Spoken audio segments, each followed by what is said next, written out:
What's good, everybody? It's your boy, O'Shea Duke Jackson, back at it again with another episode of the Celebrity Junk. Cory Hardrict suffered a lot dealing with Tia Mowry. He has not said so, but I'm going to talk about that from a black male perspective, and I'm going to go ahead on and do some reaching, as you will call it, to deal with a person that is self-centered, self-aggrandizing, stuck on themselves.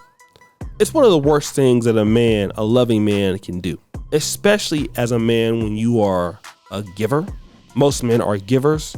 We are servants of our women. We do all of these things. And when you get with somebody who is self-righteous, which Tia Mowry definitely is, believing that the world revolves around her, it's difficult. And then after dealing with them going back and forth with their delusional way of viewing the world, it's not palatable at all. And then finally, when the relationship runs its course, you find yourself understanding that you're headed for a divorce. She believes that you no longer are important. She doesn't need you anymore. And then you get assaulted by literally everybody out there in the female world, the black female world, despite being an upstanding black man. Same thing happened to Devon Franklin. They went and called the guy gay. They went and said everything about the guy. He held his head up. He never responded. Cory Hardrict dealt with it, and dealt with it like this. Because, you know, it's tough when it feels like you're going through something alone and no one understands, and, you know, no one's there for you. And it's just like, you know, when you're a man, especially a black man, they're like, oh, he's tough, he's strong. But you know, it was a year and a half crying myself to sleep every night. You know, nobody see that. Yeah. Nobody see that. Yeah.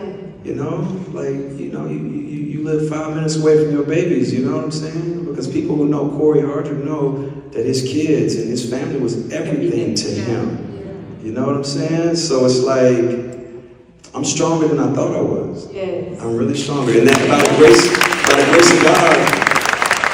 grace of God, it's like, I'm here and I'm still going. That's Cory Hardrict there, admitting the pains that he went through. Not only him, Richard Lawson as well, who's also in this same film. Now he's working with Tyler Perry. Here's what he said about working with Tyler Perry. To get a call from Tyler Perry one morning, like my sister Megan Good told him that I'm a great actor and you should hire Cory Hardrict. So he called me and he was like, Cory, it's Tyler Perry.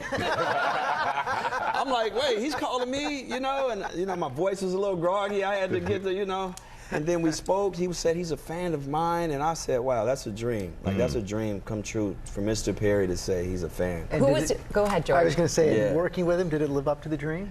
Wow, yes, it lived up to the dream. Like I say, I love Tyler Perry because, he's such a great human being for everybody. His environment is real angelic. Everyone loves him. They love being there, and it's like, that gives you, that puts you in a good place where you can give great work. And I did my best work. So shout out to TP, Tyler Perry. Yes. He said it's been excellent working with Tyler Perry. He credits Megan Good for giving him the opportunity to know Tyler Perry and to work with Tyler Perry.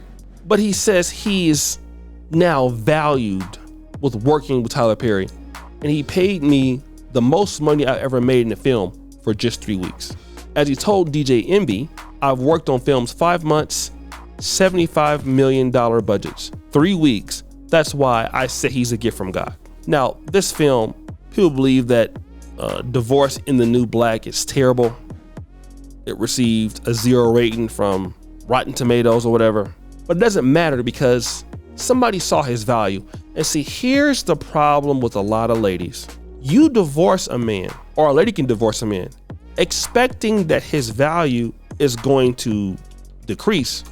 And what happens is, and I've seen this so many times, once a man leaves a woman or gets dumped by a woman, do you really know what happens? I hate to say it, but a lot of times the value increases, and it increases after suffering.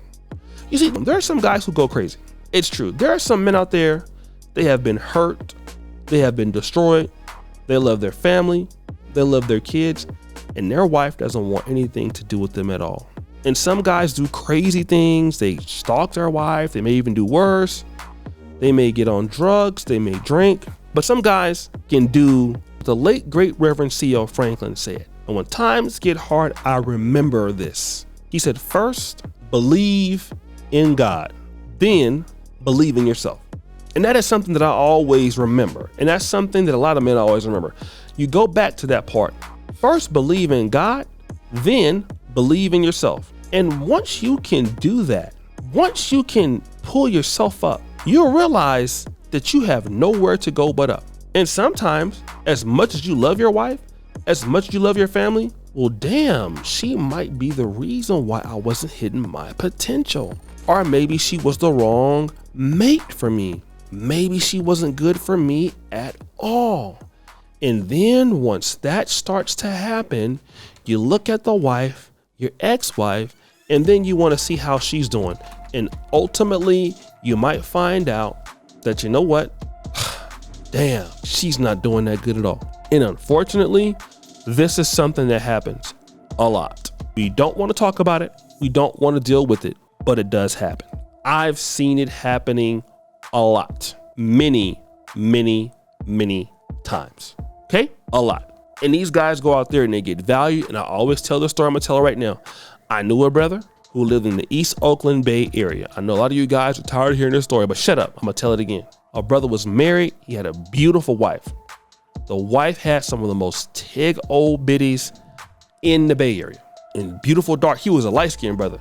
She was a dark-skinned. She was small, but she had these tig old biddies, right? Just it's crazy. But they were having problems.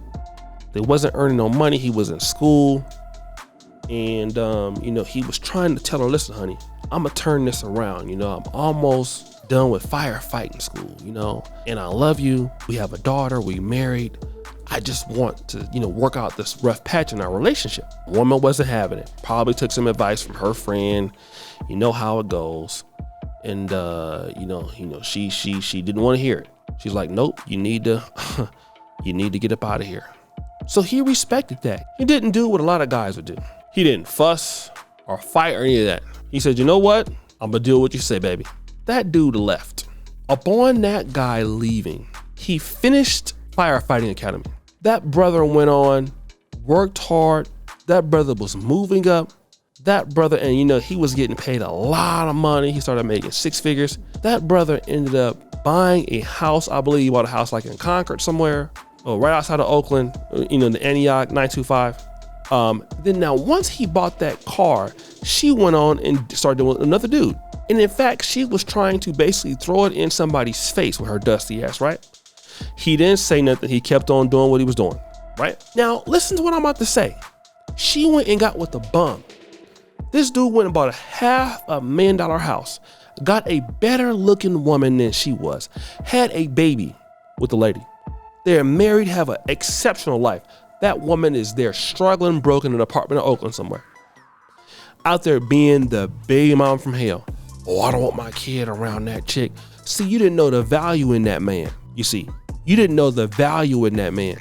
But now it's okay. It's too late because somebody else found the value in that man now. So now your ass is mad. Now you're upset. Now you're up here angry now. It's okay. You'll be all right. Have several seats. Have several. Have several. Most of y'all need to have several. And that is exactly what your ass gets. You deserve all of that. And then some. And then some.